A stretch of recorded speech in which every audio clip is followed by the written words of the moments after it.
December 7th, 2025, will be remembered as one of the darkest days of the season for the monsters of the Midway. 3 devastating blows rocked Lambeau Field within hours. First, a $40 million star fell before kickoff. Then, the franchise quarterback showed his worst version at the worst possible time. And finally, the team's mastermind made unforgivable mistakes that cost Chicago the victory. This is not a drill. This is the harsh reality of what went down in Green Bay. Story 1. Ben Johnson's clock management disaster. The 28-21 loss to the Packers left more than a bad taste. It left serious questions about Ben Johnson's ability to handle high-pressure situations. With the ball at Green Bay's 23-yard line, 2 minutes on the clock, and all 3 timeouts available, Chicago had everything they needed to tie or even win the game. But what came next was a disaster of epic proportions. Johnson decided to run the ball 3 consecutive times without calling timeout. 3 rushing plays that burned a minute and a half off the clock without even getting a first down. When he finally called his first timeout, only 27 seconds remained, and they faced 4th down and won. The decision was so questionable that social media exploded immediately. Fans couldn't believe what they were witnessing. They had seen this kind of mistake before in the Matt Eberflus era, and now it seemed history was repeating itself with a coach who was supposed to change the team's culture. The irony is brutal. Johnson arrived with the promise of being the offensive mastermind who would bring Bears back to glory. But in the most critical moment, he seemed to freeze. What's most frustrating is that Chicago ended the game with 2 unused timeouts. 2 wasted opportunities that could have given the team more plays to score. Instead, Caleb Williams threw an interception in the end zone on 4th down, sealing the defeat in the most painful way possible. Analysts were ruthless. They compared the situation to the worst clock management moments in recent NFL history. Some even suggested Johnson was more worried about not giving the Packers time to respond than ensuring his team had enough opportunities to score. A strategy that in hindsight was completely wrong. The confidence the Bears had built during their winning streak evaporated in a matter of minutes. Johnson, who had been praised for his creativity and aggressiveness, now faces severe criticism for his conservatism at the wrong time. The question everyone's asking is, can Johnson learn from this mistake? Or will it be a pattern that repeats itself? What makes this even more painful is that the Bears had played a decent second half. They had recovered from a slow start and had momentum on their side. But all that effort was thrown away with decisions that seemed pulled from a manual on how not to manage the clock in the NFL. Chicago needs answers, and they need them fast. The season is still alive, but mistakes like these can define a team's destiny. Johnson has to prove he can learn and adapt, because the patience of Bears fans is not infinite. Johnson's legacy in Chicago is just beginning, but this game left a stain that will be hard to erase. The monsters of the Midway deserve better.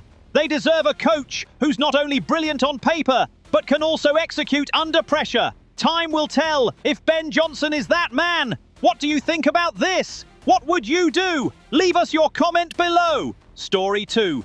Kyler Gordon's devastating injury. If Johnson's clock management was a disaster, Kyler Gordon's injury was the omen nobody wanted to see. Before the game even started, Chicago's star cornerback injured his groin during pre-game warm-ups and was immediately ruled out.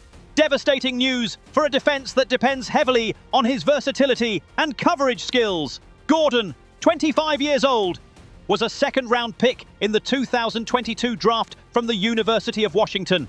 This past April, the Bears bet big on him, signing him to a 3-year, $40 million extension with $31,250,000 guaranteed. A massive investment that now seems to be in serious jeopardy.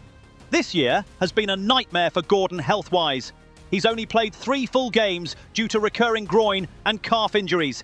He was placed on injured reserve on October 25th and was just activated on November 27th. He played sparingly in the big Black Friday win against the Philadelphia Eagles, but defensive coordinator Dennis Allen was looking forward to having him chase the Packers receivers. The temperature at Lambeau Field was around 15 degrees Fahrenheit, with a wind chill in the single digits. It's unclear whether the extreme cold played a role in Gordon re-injuring his groin. But what's certain is that the Bears lost their best cornerback right when they needed him most. Ben Johnson had said Gordon's coverage skills and versatility unlock everything for his defense. Without him, Chicago had to make last-minute adjustments that clearly affected their performance. The Packers took advantage of Gordon's absence, constantly attacking the slot and exposing the weaknesses of a makeshift secondary. The good news is the Bears have C.J. Gardner-Johnson, who became an elite insurance policy. On Green Bay's first drive, he had 4 tackles and then intercepted a Jordan Love pass deep in Chicago territory to keep the game scoreless in the first quarter. Without his intervention, the loss could have been much worse. But Gardner-Johnson can't do it all alone. Gordon's absence left a void that was evident throughout the game. The Packers moved the ball with relative ease at key moments, and the Bears' defense simply couldn't generate the necessary stops when it mattered most. What's most concerning is Gordon's injury pattern. 3 games all season for a player making $40 million is unacceptable. The Bears need him healthy and available, especially down the stretch when every game counts. The question now is, can Gordon stay healthy long enough to justify his contract? The Bears bet on him as a cornerstone of their defense, but if he can't be on the field, that money is being wasted.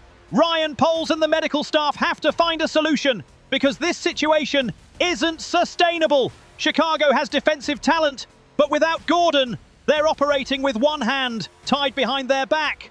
Depth in the secondary is a problem, and losing your best cornerback before kickoff is a blow that's hard to recover from. The Bears need answers, and they need them before it's too late. Story 3, Caleb Williams' accuracy crisis. And if injuries and poor clock management weren't enough, Caleb Williams had one of his worst performances of the season.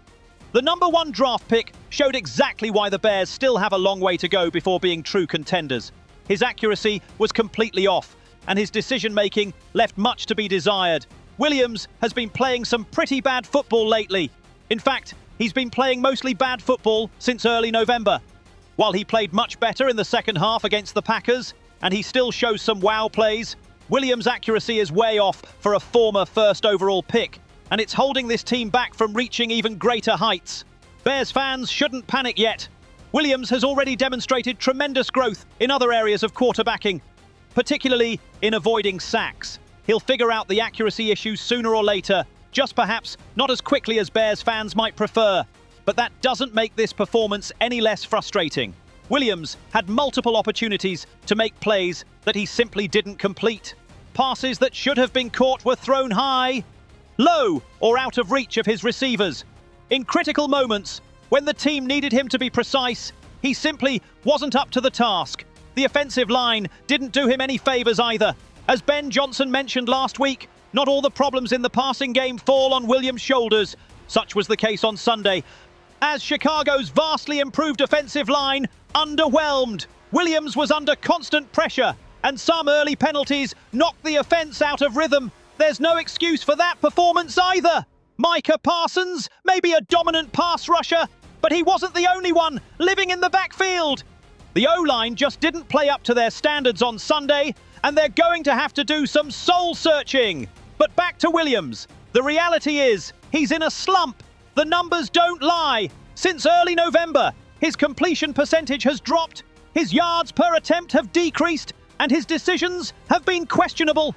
The interception in the end zone that sealed the defeat was the culmination of an afternoon to forget. What makes this even more concerning is that Williams is the franchise's future. The Bears built everything around him. Ryan Poles mortgaged the future to get the pieces Williams needs to succeed. But if the quarterback can't execute, none of that matters. Chicago needs Williams to be the leader everyone expected him to be. They need him to be accurate, to make smart decisions, and to elevate the play of those around him. Right now, he's not doing any of those things consistently. The good news is Williams is still a rookie in terms of experience. He has the talent and mentality to be great, but talent only takes you so far. He needs to refine his mechanics, improve his accuracy, and learn to handle the pressure of playing for the Chicago Bears. Bears fans have waited decades for a franchise quarterback. Williams has the potential to be that man, but he has to prove he can overcome these bumps. The season is still alive, and there's time to right the ship, but the clock is ticking, and patience is running out. Sunday, December 7th, 2025, will be a day Bears fans will want to forget quickly. 3 devastating blows: Gordon's injury, Williams' collapse, and Johnson's clock management disaster. Each one alone is hard to digest, but together they represent a brutal reality check for a team that had been flying high. But here's the thing, the Bears are still way ahead of schedule. They've won more games than many analysts expected, proving the success of Ryan Poles' vision for 2025 and beyond. This loss hurts, but it doesn't define the season. What matters now is how they respond. Johnson has to learn from his mistakes. Williams has to find his accuracy, and Gordon has to stay healthy. If they can do those 3 things, the Bears still have a shot at making noise in the playoffs. But if these problems persist, this promising season could end in disappointment. If you want to be the first to know the latest Bears news firsthand before anyone else, subscribe right now. Don't miss a single detail of what's happening with your team. Bear down, Chicago!